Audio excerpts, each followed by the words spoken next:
श्रीमद् भगवद गीता के विषय में बात करते हैं।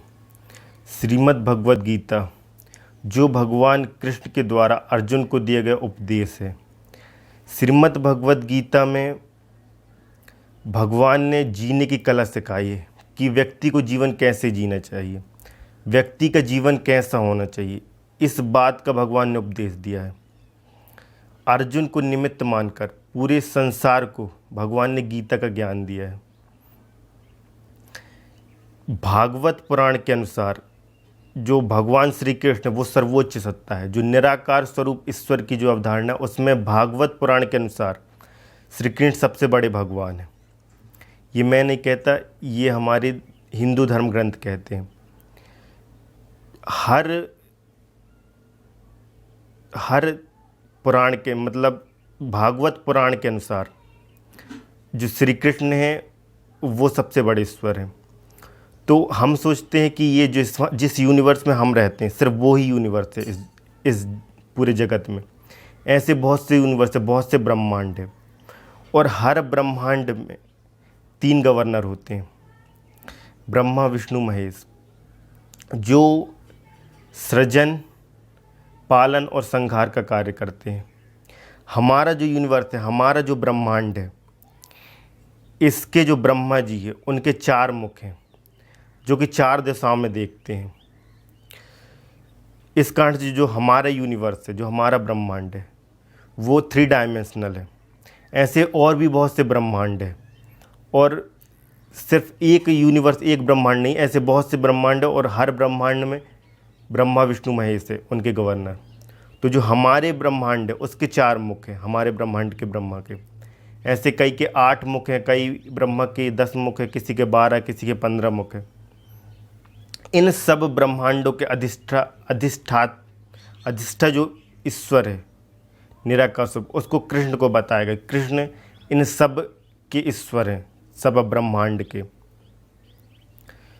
तो इस वजह से श्रीमद् भगवद गीता जो वो बहुमूल्य हो जाती, उसकी कीमत बढ़ जाती, क्योंकि वो भगवान की वाणी, भगवान के द्वारा बोली गई है।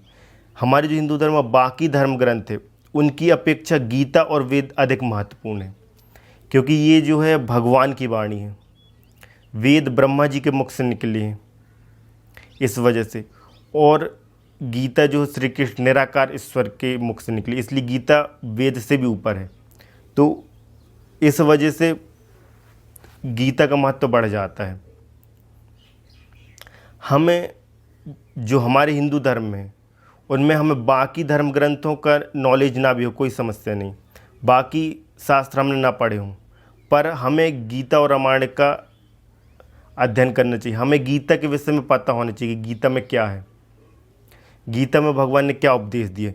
यदि हम सही मायने में अपने आप को हिंदू बोलते हैं तो हमें गीता का अर्थ पता होना चाहिए। गीता में क्या बातें बोली गई हैं, क्या कहा गया है, गीता किस उद्देश्य से बोली गई, इसका हमें पता होना जरूरी है।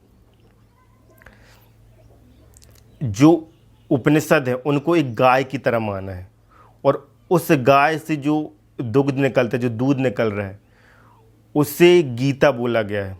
तो गीता जो है निचोड़ है, जो हमारे सारे धर्म का ग्रंथ है उसका निचोड़ है एक प्रकार से गीता, क्योंकि ये सीधे ईश्वर की वाणी है।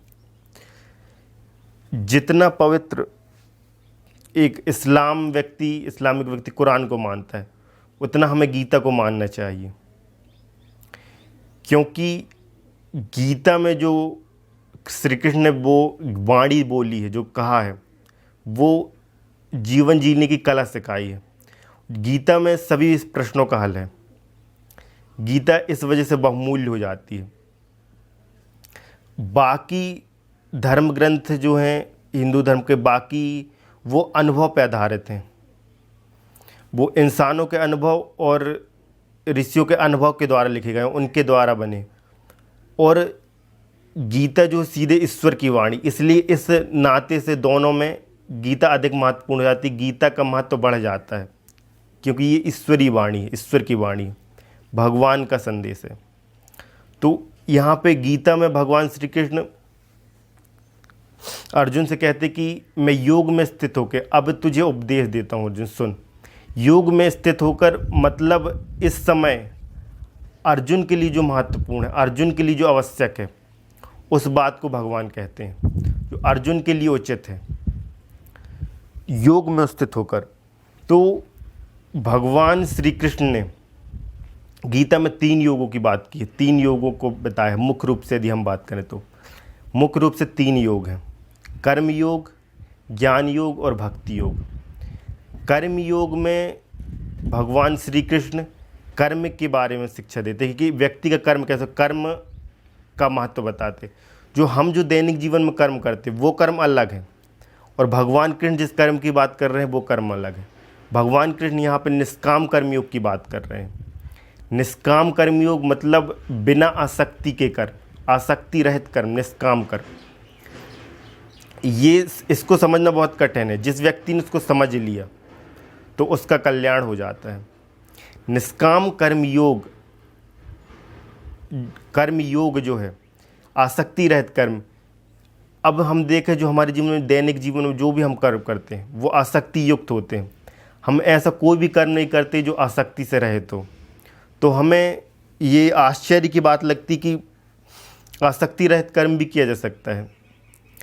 हम जो भी करते हैं उसके पीछे लक्ष्य पहले होता है, उसके बाद हम उस कार्य को करते हैं। अब यहाँ पे कृष्ण कह रहे हैं कि लक्ष्य की बात ही मत करो, लक्ष्य के बारे में मत सोचो, सिर्फ कर्म करो। क्योंकि जो हम पहले फल में देखते हैं, हम सोचते हैं जो भी कार्य करते हैं उसके पीछे हाँ हमें इससे आउटपुट क्या मिलेगा, हम जो भी करते हैं इसको करने से हमें लाभ क्या होगा, फ़ायदा क्या होगा, हम ये देखते हैं पहले। और यहाँ भगवान कह रहे हैं कि फ़ायदे के बारे में छोड़ो, सिर्फ कर्म करे जाओ। क्यों कर्म क्यों करे जाओ? क्योंकि कर्म करना तुम्हारा कर्तव्य है। जिस स्थिति में जो तुम्हारा कर्म है उसे कर लो, कर्तव्य मानकर कि ये इस अवस्था में ये तुम्हारा कर्तव्य है और यही तुम्हारा धर्म है। उसे अपना कर्म, उस कर्म को कर्तव्य और धर्म मानकर करो। तो ये है आसक्ति रहित कर्म। उससे आसक्ति मत जोड़ के उसमें बदले में तुम्हें कुछ मिलेगा। यदि तुम्हारा कर्म उत्कृष्ट होगा, उस लेवल का होगा, तुम्हें तो फल अपने आप ही मिलेगा। कारण इसलिए क्योंकि फल में हमारा नियंत्रण नहीं है। हम फल हमारे बस में नहीं है, हमारे बस में सिर्फ कर्म है। हम कर्म कर सकते हैं, फल प्राप्त करना हमारे हाथ में नहीं है। फल वो खुद मिल जाएगा, पर हम सोचे फल हम मिल जाए। एक व्यक्ति कुछ पाना चाहता है, यदि उसे वो चीज़ मिल जाती है तो उसे सुख मिलता, और वो यदि उस व्यक्ति को वो नहीं पा पाता तो उससे उसे दुख की प्राप्ति होती। दुख और सुख क्यों मिल रहा है? क्योंकि उस वस्तु से उसकी आसक्ति है। यदि व्यक्ति आसक्ति रहित कर्म करेगा तो उससे दुख और सुख नहीं होगा उस व्यक्ति को। वो सिर्फ कर्म कर जाएगा, फल मिलेगा ठीक है, ना मिले ठीक है। क्यों कर्म करे? क्योंकि ये कर्तव्य है उसका। जिस स्थिति में तुम्हारा जो कर्तव्य है उसको अपना धर्म मानकर करो। तो यहाँ पे कृष्ण भगवान अर्जुन से कह रहे हैं कि इस अवस्था में तुम्हारा कर्म है युद्ध लड़ना, क्योंकि तुम एक क्षत्रिय हो और एक क्षत्रिय का धर्म है कि वो युद्ध करे।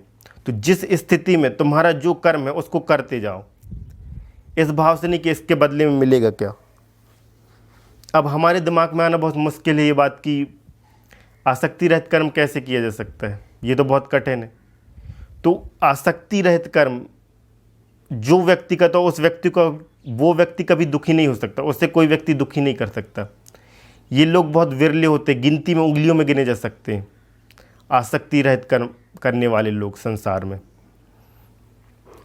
तो यहाँ पे भगवान कर्म योग की शिक्षा देते हैं कि कर्म करो आसक्ति से छोड़कर। लक्ष्य के बारे में मत सोचो कि लक्ष्य को पाने के लिए तुम्हें फल मिलेगा, उसके बारे में मत सोचो, सिर्फ कर्म करो। जैसे एक व्यक्ति जन्म लेता है, जन्म से लेकर मृत्यु तक वो जो कुछ भी जीवन जीता है, जब वो विद्यार्थी जीवन में विद्या अध्ययन करा तो उस समय उसका कर्तव्य है कि वो विद्या अध्ययन करे। फिर उसके बाद जो जो उसके कर्म आते जाते हैं, धन प्राप्ति करना, तो वो धन उससे अपना कर्तव्य, उससे अपना धर्म मानकर। उसके माता पिता ने उसे पैदा किया है तो उनकी सेवा करना उसका कर्तव्य है उस स्थिति में। तो वो अपने कर्तव्य का पालन करे, ये धर्म। और उससे मिलेगा क्या? यदि हम किसी का कुछ भला कर रहे हैं उससे मिलेगा क्या, इस बारे में ना सोचें, क्योंकि उसका फल हमारे हाथ में नहीं, हमारे सोचने से वो फल नहीं मिलेगा। यदि कर्म हमारा उत्कृष्ट होगा तो फल खुद ही मिल जाएगा। तो हमारा कर्म और कृष्ण का कर्म, जो कृष्ण बोल रहे हैं वो निष्काम कर्म योग की बात कर रहे हैं। तो निष्काम कर्म योग के द्वारा भी हे अर्जुन लोग मुझे पा सकते हैं, तुम मुझे पा सकते हो। निष्काम कर्म योग के द्वारा भगवत प्राप्ति की जा सकती है। फिर अब जो कर्म, निष्काम कर्म योग नहीं कर सकते, क्योंकि ये बहुत कठिन है, आसान नहीं है, इतना सरल नहीं है जितना ये बोलने में लगता है।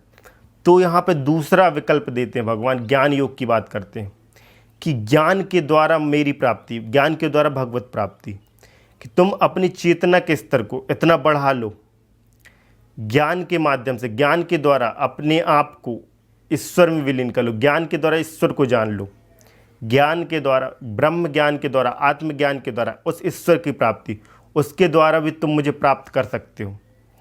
अब जो व्यक्ति इतना ज्ञानी नहीं, जिसके पास इतना विवेक नहीं कि वो ज्ञान के द्वारा ईश्वर तक पहुंच सके, ज्ञान के द्वारा ईश्वर को प्राप्त कर सके, ब्रह्म को जान सके, ब्रह्म के तत्व को जान सके, निराकार ईश्वर को जान सके, तो फिर भगवान तीसरा विकल्प देते हैं, जो व्यक्ति निष्काम कर्म योग भी नहीं कर सकता,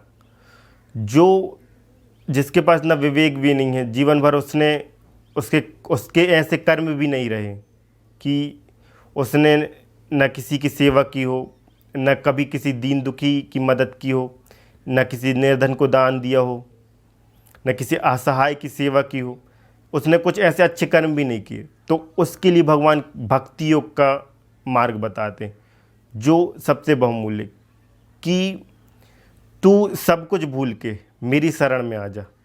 अभी तक जो कुछ भी, अब तेरे द्वारा कर्म योग भी नहीं किया जा सकता, ज्ञान योग भी यदि नहीं हो रहा तेरे से, तो तू अभी तक मैंने जो भी तेरे को उपदेश दिया उस सब को भूल जा और तू मेरी शरण में आ जा, संसार को भूल जा, संसार को त्याग दे और सिर्फ मेरी भक्ति कर, मुझे ही परम लक्ष्य मानकर, मुझे ही सब कुछ समझकर सिर्फ मेरी भक्ति कर, मुझे स्मरण कर, तो मैं तुझे अपनी शरण में जगह दे दूंगा, मैं तेरे लिए अपने द्वार खोल दूंगा। तो यहाँ पे भगवान भक्ति योग का मार्ग बताते कि मेरी भक्ति के द्वारा भी तू मुझे प्राप्त कर सकता है। जैसे एक असहाय बालक अपनी माँ से आके गले लिपट जाता है, यदि उसे किसी प्रकार की विपदा या संकट महसूस होता है तो वो अपनी माँ के पास आकर गले लग जाता है। यदि कोई व्यक्ति उसे सताता है, किसी प्रकार की उसे परेशानी महसूस होती है, तो वो अपनी माँ के पास पहुँच जाता है, क्योंकि उसे भरोसा है कि उसकी माँ उसे बचा लेगी, उसकी माँ उसके लिए एक कवच है, उसको ये भरोसा होता है। इस कारण से जिस प्रकार एक नन्हा बालक अपनी माँ से गोद में लग जाता है, लिपट जाता है प्रेम पूर्वक, इसी प्रकार तू सब कुछ भूलकर मेरी शरण में जब मुझे गले लगा ले, सिर्फ मेरी भक्ति कर, तो इसके द्वारा भी तू मुझे प्राप्त कर सकता है, इसके द्वारा भी तू मुझे जान सकता है। तो ये भक्ति योग है, ये अंतिम लक्ष्य। भक्ति का मतलब ये नहीं है एक व्यक्ति बूढ़ा हो गया तो बुढ़ापे में ही जाकर तुम भक्ति करोगे, नहीं। भक्ति वो तो वैकल्पिक है कि यदि जीवन भर एक व्यक्ति ने कुछ भी अच्छे कार्य नहीं किए तो कहीं अंतिम क्षण में, बुढ़ापे में, वृद्धावस्था में, कहीं किसी क्षण उस ईश्वर की प्रतीति होने लगी, किसी क्षण कहीं उस भाव से, तुमने पूर्ण भाव से उस ईश्वर को याद कर लिया, उस प्रभु को स्मरण कर लिया, तो कहीं तुम्हें उसकी प्राप्ति हो जाए। इस वजह से वृद्धावस्था में जीवन भर कुछ किया नहीं है, अब असहाय हो, निर्जर हो, शरीर में इतनी शक्ति नहीं है, तो अंतिम विकल्प के रूप में देखते। पर इसका मतलब ये नहीं आप बुढ़ापे में ईश्वर की प्राप्ति कर, नहीं, बुढ़ापे में जाकर ईश्वर की प्राप्ति हो ही नहीं सकती, वृद्धावस्था में जाकर ईश्वर को प्राप्त किया ही नहीं जा सकता। यदि ईश्वर को प्राप्त करना है तो जितनी अधिक कम उम्र है उसी उम्र में ईश्वर को जाना जा सकता है, क्योंकि जीवन भर तुमने जो संचित किया अंत समय वही तुम्हें मिलेगा। अब तुमने जीवन भर ईश्वर को याद नहीं किया, ईश्वर के बारे में स्मरण नहीं किया, ईश्वर को जानने की आकांक्षा तुम्हारे अंदर नहीं पैदा हुई, तो तुम्हें वृद्धावस्था में कैसे ईश्वर की प्राप्ति हो जाएगी, नहीं हो सकती।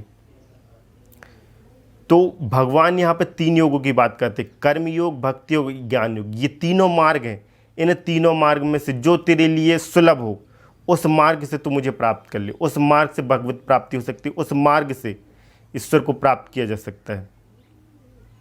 तो गीता इस वजह से बहुमूल्य। आपने कोई ग्रंथ नहीं पढ़े कोई समस्या नहीं, पर आपको गीता के विषय में मालूम होना चाहिए। आपने यदि सिर्फ गीता पढ़ ली, यदि आप गीता को जान गए तो आप ईश्वर को प्राप्त कर सकते हैं, आपको संपूर्ण ज्ञान हो जाएगा। गीता में जीवन के संपूर्ण रहस्य शामिल है, आपको बाकी धर्म ग्रंथों को पढ़ने की आवश्यकता नहीं। यदि आपने गीता को सिर्फ समझ लिया तो आपको पूर्ण ज्ञान की प्राप्ति हो सकती है, आपको ईश्वर प्राप्ति हो सकती है, आप उस ईश्वर को जान सकते हैं।